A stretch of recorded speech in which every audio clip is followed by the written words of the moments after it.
مرکز مطبوعات وزارت کارهای داخلی تاجیکستان روز 26 ایول سال 2023 در یک بیانیه علیحده صدمه پرقربانی روز 21 ایول در حدود ناحیه عبدالرحمن جامی ولایت ختلان را که باعث هلاکت 6 نفر گردیده ویدیوش در شبکه‌های اجتماعی موج واکنش‌ها را به بار آورد شرح داد. وزارت کارهای داخلی گفت هر گونه آوازه‌هایی که گویا این ماشین در نتیجه تعقیب از جانب کارمندان بازرسی دولتی اتومبیلی یا بدعه به صدمه دچار گردیده باشد اساس واقعی ندارد. قبلا در اینترنت برخی شاهدان از ناحیه جامی نوشتند که ماشین اوپل استرا کاروان هنگام تعقیب از جانب کارمندان بدعه به دریای یاونسو چپه شده. راننده و 5 مسافر این ماشین از جمله 3 کودک خردسال غرق شدند و کارمندان بدعه چنین عاقبت کار خود را دیده به جای کمک از جای حادثه فرار کردند. وزارت کارهای داخلی تصدیق کرد که در نتیجه این صدمه خود راننده و 5 مسافرش به هلاکت رسیده. 2 مسافر دیگر این اوپل استرا پدر و پسر منگیقولوف جورابک سال تولدش 1979 منگیقولوف حسین سال تولدش 2004 ساکنان ناحیه یاوان جراحت‌های جسمانی برداشته در بیمارخانه بستری گردیدند.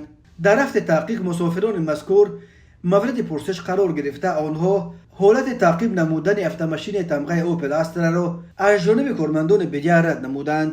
گفته می شود در اطلاعیه وزارت کارهای داخلی گفت دایر به حالت مذکور از جانب دادستانی ولایت ختلان مواد ضروری ترتیب داده شده.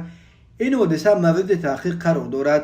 دادستانی ختلان نیز اخیراً تصدیق کرد که تفتیش این صدمه پرقربانی را به دوش خود گرفته است.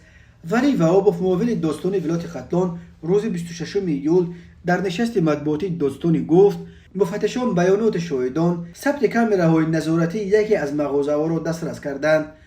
همه پهلوهای این حادثه آموخته شده در اساس دلیل‌ها قرار قانونی قبول کرده می شود. اما ولی وهابوف درباره باگونهایی که رخ دادن این حادثه از جمله پیرامون فرضیه دست داشتن کارمندان بدعه در نشست چیزی نگفت. قبلا گزارش شده بود که صدمه پرقربانی در ناحیه جامی نیمه دوم روز 21 ایول تقریبا ساعت 16 و 19 دقیقه در نتیجه اداره ماشین رو از دست دادن راننده 42 ساله دلاور دولتوف ماشین تمغه اوپل استرا کاروان به دریای یاونسو سرازیر شد و 6 نفر خود راننده یک مرد 65 ساله همچنین بیبی زینب گل میرزایی و 26 ساله با 3 طفل خردسالش لیلای 1 ساله فریدون 2 ساله و برنوی 3 ساله غرق شدند.